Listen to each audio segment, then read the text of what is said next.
Good afternoon. This is Derek Chamblee, broadcasting from Chamblee, Atlanta, the next great American city. Battleground Zero, the epicenter of the 2017 civil defense of the United States of America. And, of course, following breaking news, this is, it's winding up on 6:30, 6 o'clock in the evening. It's Thursday, September 7th. 2017, CYRADYO, CYBERCITIZEN network. Following the breaking news, of course, this great hurricane, monster hurricane, Irma, as it makes its way toward the peninsula of Florida. And we wanted to examine something that really seems as though it has not gotten much consideration or following in the media, and that is the difference between. Let me back up. There were a couple of articles that were reporting that the seismic fingerprint, the seismic crashing sound generated by Hurricane Irma was being picked up in various stations in the islands, and however, the conclusion was that hurricanes can't really cause earthquakes because the earthquakes occur deep miles beneath the surface of the earth. However, the geological situation in the state of Florida, in the peninsula of the state of Florida, is different. The state of Florida has more underground water caverns, more underground springs than any state in the United States underground, and the geological formations in the state of Florida in many areas are largely either sand, coral reef, or limestone, and the limestone, after heavy rains and whatnot, sinkholes open up, gaping sinkholes open up, and this particular pounding from above, pressure down and pounding by Hurricane Irma, especially if it comes up the peninsula, either directly up the peninsula, and some of the recent tracks released today have it still as a Category 3 centered, the eye centered right over the Orlando metro. Wow.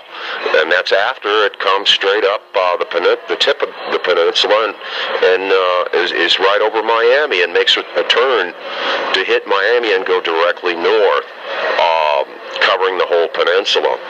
And at any rate, the above ground pressure of and rains and whatnot, fury of the wind of this hurricane could set off a chain reaction long after the hurricane's gone of sinkholes opening up across the central part of the state, all the way from the Tampa Bay region through the Orlando metro and whatnot. Also, we're looking for sinkholes. We're looking for the ground that is not the same kind of ground that's in other states to sink as periodically part of the peninsula basically goes underwater, and we're looking for the underground springs and caverns, the underground water, to unite with the lakes, the rivers, the marshes, the swamp, overground water, and the man-made canals that cut the state. And we're looking for in basically the Atlantic Ocean to pinch in and begin to unite with the Gulf of Mexico, and that this peninsula of Florida is due to be cut in half, cut in two, just below the 28th parallel by this massive, massive storm. And at any rate, that's it for now. This is DEREKH Chamblee, broadcasting from Chamblee, Atlanta.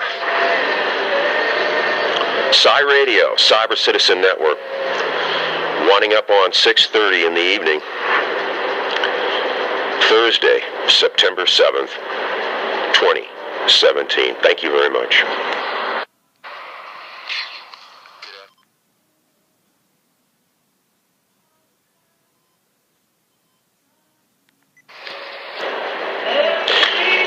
Good evening, this is DEREKH Chamblee, broadcasting from Chamblee, Atlanta. CYRADYO, CYBERCITIZEN Network, winding up on 6:30 in the evening. It's Thursday, September 7th, 2017, following this massive hurricane, Irma, and the potential impact on the Florida Peninsula.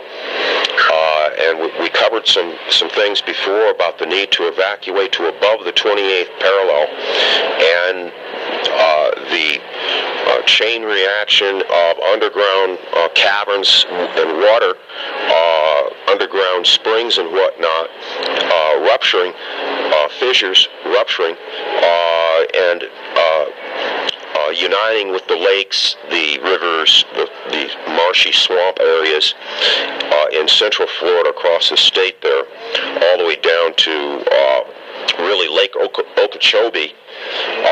And of course, if the hurricane comes straight up from Miami over Lake Okeechobee and stills a Category 3 over the Orlando metro area, the Army Corps of Engineers work to contain Lake Okeechobee and whatnot, and work on the Everglades could be destroyed. We wanted to add to the earlier report about massive chain reaction after the hurricane is gone of massive sinkholes opening up in the limestone structure, geological structure of the state of Florida, which is unlike no other state in the Union. That Florida has more underground springs and underground water than any state in the Union. It's essentially on a basin that it's essentially floating upon, attached to the state of Georgia, where under our feet, the red clay of Georgia and whatnot is truly solid ground compared to the coral reef, sand, and limestone structure of a lot of the lower part of the peninsula of Florida. And we touched on that the man-made canals cut through, and the river corridors like the St. Johns River and the Atlantic Ocean basically uniting with the Gulf of Mexico through the central part of the state, and ruptures caused by the pressure and pounding of the hurricane. And we wanted to add that if you go online, you can pick up one of the first preserved maps of European explorers. I believe he was a Spaniard, that mapped the peninsula of Florida. And you may note on the map that the river of grass, which is the Everglades, the river of grass, the mouth of it was as wide as the Fort Myers, Port Charlotte, Punta Gorda Bay there. The mouth, perhaps at that time, it's not really a crude map. Maybe it's accurate in some year in 1600, in the 17th century. One of the first surviving, oldest, first European explorer maps of the peninsula has the river of grass very enlarged, flowing from the Gulf of Mexico to the Lake Okeechobee and the Everglades area. At any rate, we wanted to add to the earlier report that the seismologist ought to look at perhaps it's an ancient earthquake fault line that has really not been examined, that extends approximately 300 miles southeast of Charleston, Savannah area in the Atlantic Ocean, and it extends 300 miles approximately southwest of the Tampa Bay region in the Gulf of Mexico. And there have been earthquake tremors in both locations over the years. And if you draw a line between those 2 points, it would cut the Florida Peninsula in half. This is Derek Chamblee broadcasting from Chamblee, Atlanta, the next great American city, Battleground Zero, the epicenter of the 2017 civil defense of the United States of America. Following Trump path, of course. This is the interrupter of President Donald Trump's first year in office. Great hurricane Irma cuts Florida Peninsula in half, below the 28th parallel. This is Derek Chamblee, CYRADYO, CyberCitizen Network, September 7th, winding up on 6:30 in the evening, Thursday, 2017. Thank you very much.